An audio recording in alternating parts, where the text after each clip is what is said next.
You're smart, you're skilled, and you have a solution that will impact a lot of people. So here's my content strategy for you to implement that'll help you attract high-paying buyers. Here's the thing about your potential clients. They are not confused about what they are looking for. They are just unclear that you are the one to help them get the result that they are looking for. So I want you to implement my method, FAMS, F-A-M-S. Now, the F stands for framework.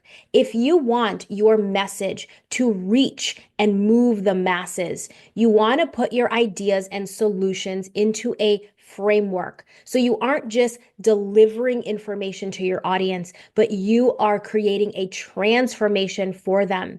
Content is not meant for you to just take what's in your brain and tell everybody what it is you know. Content is made to position you as the authority that you already are. And when you are positioned, then your audience knows that you are for them. But the only way you can do that is when you have a structured way of thinking and you have a structured way of putting your message online. Premium clients pay for structure. They don't pay for random thoughts and ideas that you put online. So when you have a framework, every idea that you have is going to be linked to some underlying message or core theme throughout all of your content. Because here's the thing about content. Content is an ecosystem. Every single piece that you put out works together. And this is why you're feeling so much pressure right now, is because you expect one piece of content to pull in all of the buyers. And it doesn't work like that. You want one piece of content to build off the next piece and the next piece and the next piece. And so creating this cohesive ecosystem where there's a common message or a common theme that's strung through everything. So you want to have a framework. It's an organized, systematized way for you to not only think, but for you to deliver so that your audience understands what you are saying. It's so fascinating to me how brilliant and smart so many of you are, but yet you almost struggle to get your ideas out there. And that's often because the smarter you are, like the closer you are to your craft, the more details you know, you're taking all of your details and you're just putting that online as an idea or a thought process. But it doesn't have any connection to a bigger picture that your audience is looking to solve. And so when you tend to be kind of so close to your work, if you don't have an organized way of creating structure that allows your audience to see how that's related to their actual problem, that's why people are not hearing you online. Your message sounds really smart and you look really smart, but people really aren't connecting to the fact that what you do can actually serve them. And they are not looking to be the expert in your craft. They are looking to get the solution from the knowledge that you have. And the only way you can do that is by creating a framework. A is for analogy. An analogy is something that takes something that your audience already easily understands and connects that to something that's a little bit more complex. So, an analogy that I really like to use when it comes to content is that content is a GPS.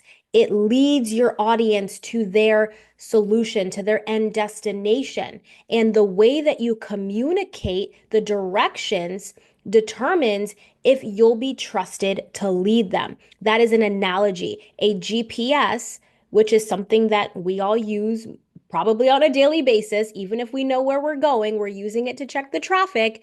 We are using a GPS. It's something that you're familiar with. And when I say your content is a GPS, you get this picture in your mind of how content is guiding your audience to their destination.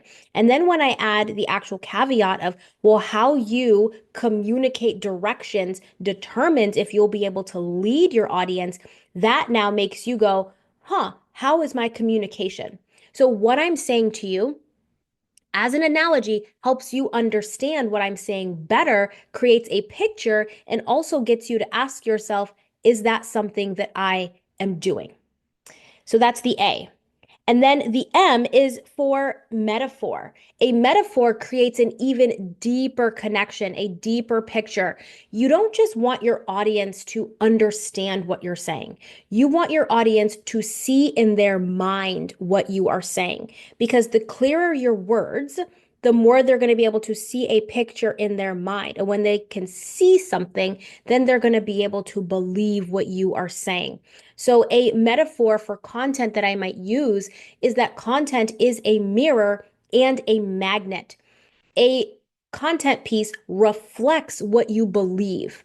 And if you are believing that you genuinely have a solution that can service people and help them get a result, then when you show up online, whether you write blogs or articles or you create YouTube videos or reels or carousels, whatever, you're going to be able to show up with conviction. Your voice is going to carry weight because it's reflective of your belief. And that is going to attract sophisticated buyers.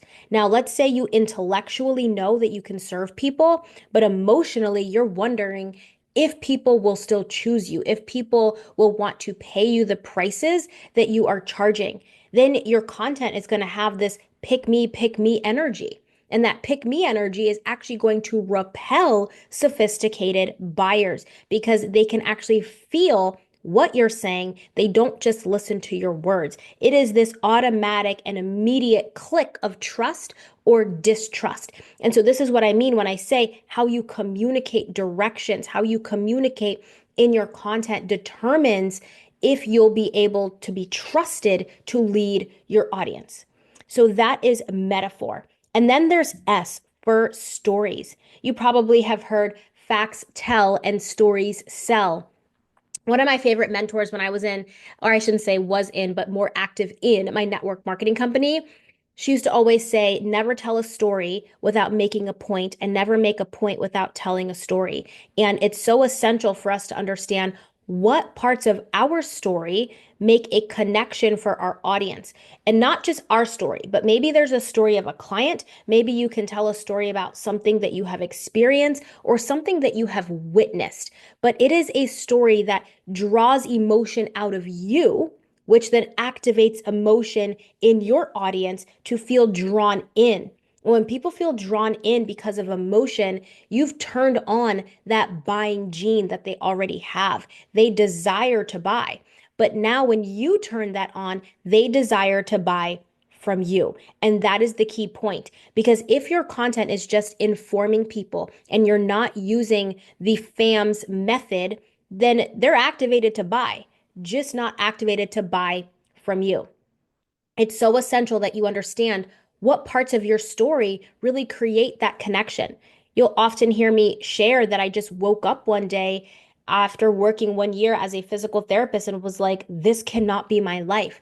The amount of messages I've gotten from people that have said, I have thought that exact same thing. This just cannot be my life. And just that phrase alone, people resonate with. When I have said, I grew up with a terrible stutter, I couldn't even say my own name. And I've shared of a high school moment where I literally kind of marked in my brain at that point in time that speaking leads to humiliation. And so I had to really teach myself how to speak. I had to teach myself how to not just talk to patients when I was treating as a physical therapist, but how to start building a business that creates content and is front facing. You guys are seeing my face, you're hearing me speak. And how do you do all of that? How do you overcome all of that? Well, I infuse my story in most of my videos or every single piece of content that I share, or if I'm on a podcast or some kind of an interview, it always goes back to some kind of a story because that's what you're going to relate to. So you want to you want to weave in. You guys know what I mean. You want to weave in your stories with some facts. So that way the facts actually stick because really it's the story that sticks. So this actually works because you go from just delivering information to your audience to creating transformation for your audience. And that is honestly what they are looking for when it comes to consuming content. We are bombarded right now with a lot of people creating content just putting out information, things that people can Google. But when you start sharing your perspective, which is really your power, and your perspective is a combination of your story, your experience, and your skill set, it's wrapped in, and the way that you deliver it is really what provides people with this aha moment and this transformation. So when you are showing up in that way, you're creating this mini breakthrough every single time that people consume your content. And you're not just sounding like everybody else online. If you believe that you're sounding like everybody else, there's probably not enough of you inside of your content. And this is the beauty about using this method, FAMS, is because it makes content more you. And you can't fake authenticity. Authenticity is not it's not a strategy. It really should just be how we're showing up online. If we are goofy, if we are fun, if we've got corny jokes, if we've got goofy jokes, if we've got whatever we got going on that is really our personality, allow that to come through. Allow more of you to be seen. Allow more of your quirks. If you mess up and just keep on going. It's not like I don't stutter. I just don't stutter as much or as bad. But I leave it in. You guys know I don't edit any of my videos. It is all here. So using this method allows your audience to genuinely feel connected to you. They feel drawn in. They feel pulled in. And so when you utilize this, you are going to realize that you don't have to use as many, if at all, CTAs in your content. CTA, which stands for call to action. You don't have to tell people to go buy your thing. They're going to be so captivated by you that they're going to look to see what it is you sell. Because let's be real, people are nosy online. If they see something and they like it, they're automatically looking around and clicking links. They're searching you on different platforms. They are scrolling down your feed and trying to find more of you to consume and take in. And so that's going to naturally lead to wanting to buy from you. So when you have frameworks, analogies, metaphors, and stories, you are going to be able to truly activate that gene within your audience that makes them want to buy and want to buy from you.